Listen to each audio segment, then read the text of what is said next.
एक गांव में 3 दोस्त थे, वासु, दास और कानन।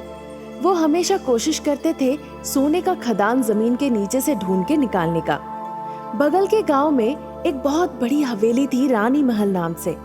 वो राजा के वक्त का था, इसीलिए हर कोई जमीन के नीचे खोद के सोने का खदान ढूंढने की कोशिश करता था वहां पे।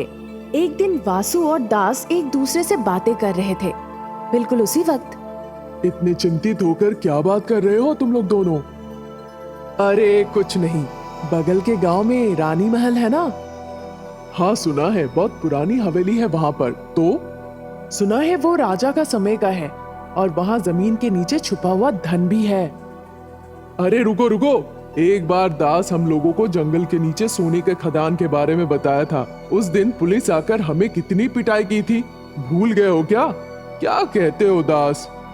उस दिन अगर पुलिस हमें नहीं पकड़ते तो आज हम मोटर गाड़ी में घूम रहे होते। छोड़ो वो सारी बातें, लेकिन रानी महल के जमीन के नीचे जिसने भी खोदा है उसे कुछ ना कुछ जरूर मिला है।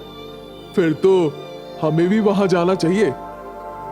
हमें भी किसी भी तरह से सोने का खदान ढूंढकर अपने भविष्य को सुरक्षित करना चाहिए। क्या कहते हो? फिर तो हमें कल ही जाना पड़ेगा। तुम सब तैयार रहना, ठीक है? दूसरे दिन कानन सारे जरूरतमंद चीजों को एक साथ बांध के बाइक पे बासु के घर की ओर रवाना हो गया। लेकिन बासु के घर के बाहर ताला लटका हुआ था। फिर उसने गाड़ी घुमाई और दास के घर पहुंच गया। दास, दास! दास जैसे ही निकला, कानन ने कहा, क्या हुआ? आज हम सोचे थे ना उस हवेली में जाने के लिए। अरे सुबह से मुझे बुखार जैसा लग रहा है, मैं तो नहीं जा पाऊंगा। पर बासु कहाँ है? उसके घर पे तो ताला लटका हुआ था। ऐसा है क्या? लगता है वो अपने किसी रिश्तेदार के घर गया है, इसीलिए तुमने ताला लटका हुआ देखा। पर हमने सोचा था ना उस घर में जाने के लिए। हम किसी और दिन जाएंगे, आज छोड़ो। तुम अभी घर जाओ, बाहर बहुत ठंड है। ठीक है, बाय। ये कहकर वो घर के अंदर चला गया।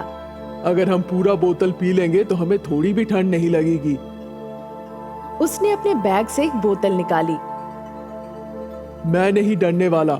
अगर तुम लोग मेरे साथ जाओगे या नहीं जाओगे कोई फर्क नहीं पड़ता, मैं अकेले जाऊंगा। वो रानी महल पहुंच के वहां पर मिट्टी खोदना शुरू कर दिया, एक घर के अंदर। तब एक शैतान ये सब कुछ देख रही थी। ये लड़का बीच रात में यहाँ पर आया है, आखिर कर क्या रहा है? शैतान कानन के पास गई। कानन को कुछ आवाजें आने लगी, गल गल गल जैसी। वो सोचने लगा, कौन है यहाँ पर? अचानक से वो आवाज बंद हो गई। उसके बाद कानन फिर से मिट्टी खोदना शुरू कर दिया। जरूर ये लड़का आया है यहाँ का रहस्यमय खजाने को ढूंढने के लिए। उसने 1000 बत्ती वाली बम लगाकर उसके बगल में छोड़ दिया, आग लगा के। जब पटाखे फटने लगे, उसके कपड़े फट जाते हैं और उसके मुंह पर भी दाग लग जाते हैं। फिर कानन सोचने लगता है, चाहे कुछ भी रुकावट आए, मैं अपना काम जरूर करूंगा, ये मेरा वादा है। ये कहकर फिर वो जमीन खोदना शुरू कर दिया। इसके अगल बगल पटाखे फूटने के बाद भी ये वहीं पे खड़ा है। शैतान ने अपने आंखें बंद की, कुछ मंत्र पढ़ा और फिर खोला। तुरंत तीर धनुष उसके हाथ में आ गए। फिर उसने तीर धनुष चला के कानन के पीछे छोड़ दी। हे भगवान, बचाओ! ये कहकर वो चिल्ला के पीछे पलट के देखा। फिर धीरे धीरे उन सबको निकाला और मनी मन सोचने लगा, आय हाय कितना दर्द हो रहा है, ओहो। उन सबको वो एक एक करके निकाल के फेंका और फिर अपने काम में लग गया। मैंने इस इंसान को इतना कष्ट दिया, फिर भी ये पलटा नहीं। अच्छा, एक आइडिया है मुझे। फिर शैतान एक सोने के बॉल में बदल गई और जमीन के गड्ढे में घुस गई। कानन सोने के बॉल को देखकर कहा, अरे सोने का बॉल, आज मेरी किस्मत कितनी अच्छी है, वाह वाह वाह। वो बॉल जैसे ही उठाने गया, वो बॉल आके उसके सर पे धड़ाम से लगा। हे भगवान, मेरा सर फूट गया, हाय। उसने जब बॉल की तरफ देखा, वो हवा में कूद रहा था और आके उसके सर पे जोरों से ठोकर मारा। अरे हे भगवान! ये कहकर वो जमीन पे गिर गया। कुछ देर के बाद वो देखा कि वो बॉल तभी भी कूद रहा था। क्या तुम मेरे साथ खेलोगे? देखो तुम्हारे साथ क्या करता हूँ। ये कहकर वो एक छड़ी लिया और बॉल को बहुत जोरों से पीटा। दीवार पे जाके वो बॉल जोरों से टकराया। फिर इस बॉल से शैतान निकल आई। अरे मेरा पीठ टूट गया। उसके बाद कानन शैतान के पास गया और उसके गले को पकड़ के ऊपर हवा में लटका दिया। तुम कौन हो और यहाँ पे क्यों आई हो? मैं इस घर की रानी हूँ। एक युद्ध के दौरान हमारे शत्रु ने हमें बहुत निर्दयता से मार दिया। आखिरी वक्त में रानी महल करके मैं बहुत चिल्लाई। उसके बाद से मैं यहाँ पर शैतान बन के रहती हूँ। इसका मतलब तुम्हें पता है वो गुप्त धन कहाँ है?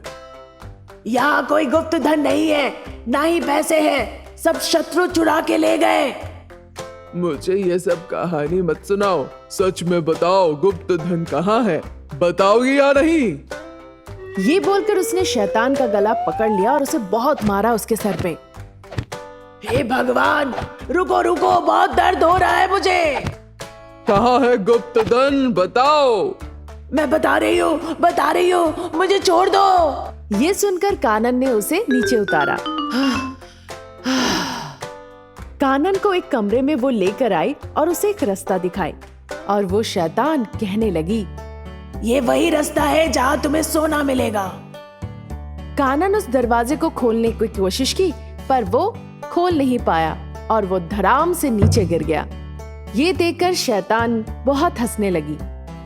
क्यों हंस रही हो? बोलो, कैसे खोल सकता हूँ इसे? तुम अकेले इसे नहीं खोल सकते और 2 इंसान चाहिए खोलने के लिए। ठीक है, तो तुम फिर मेरे 2 दोस्तों को यहाँ पर ले आओ। नहीं लाओगे तो मैं तुम्हें छोड़ूंगा नहीं। नहीं, मैं अभी जाके तुम्हारे दोस्तों को अपने साथ लेकर आती हूँ। रुको। उसके बाद शैतान वहाँ जाकर उसके 2 दोस्तों को अपने साथ लेकर आती है। कानन उन लोगों के पास जाता है। अरे दोस्त! कानन को देखकर दोनों चिल्लाते हुए खड़े हो जाते हैं। अरे चिल्लाओ नहीं, मैं कानन हूँ। हम कहाँ पर है? हम रानी महल में हैं। हम यहाँ पे कैसे पहुंचे? रानी हम लोगों को यहाँ ले आई है। रानी कहाँ पे है? वो तो हमें कहीं नहीं दिख रही है। रानी, एक बार तुम सभी को दर्शन दे दो अपना। शैतान उन सभी के सामने आके खड़ी हो गई। उसे देखकर 2 दोस्त वहाँ से दोनों तरफ भागने लगे। अरे डरो नहीं, हम लोगों को कुछ नहीं करेगी। मैंने ऐसे बहुत सारे फिल्मों में देखा है, शैतान इंसानों को मार के खा लेती है। दास, रानी हमारे साथ ऐसा नहीं करेगी। वो हमारी दोस्त है। कैसी दोस्ती? वो भी शैतान के साथ? तुम पागल हो क्या? नहीं, मैं सच में कह रहा हूँ कि वो हमारी दोस्त है। विश्वास नहीं हो रहा है तो रानी एक बोतल लेकर आओ तो मेरे पास। शैतान ने अपने हाथों से उठाकर एक भरा हुआ बोतल लाकर दी। अरे ये तो सच है कि वो शैतान वही कर रही है जो तुम कह रहे हो। तुम दोनों यहाँ आओ। दोनों ही कानन के पास गए। यहाँ एक गुप्त खजाना है इस रास्ते के पीछे में। मैं उसे अकेले नहीं खोल पाऊंगा। हम तीनों मिलकर उसे खोल सकते हैं, तभी हमें वो गुप्त धन मिल पाएगा। तुम्हें कैसे पता वहाँ गुप्त धन है? हाँ, रानी ने मुझे बताया है। फिर देर किस बात की, चलो हम जाकर उसे खोलते हैं। फिर उन्होंने मिलकर उस दरवाजे को जाकर धक्का मारा और खोला।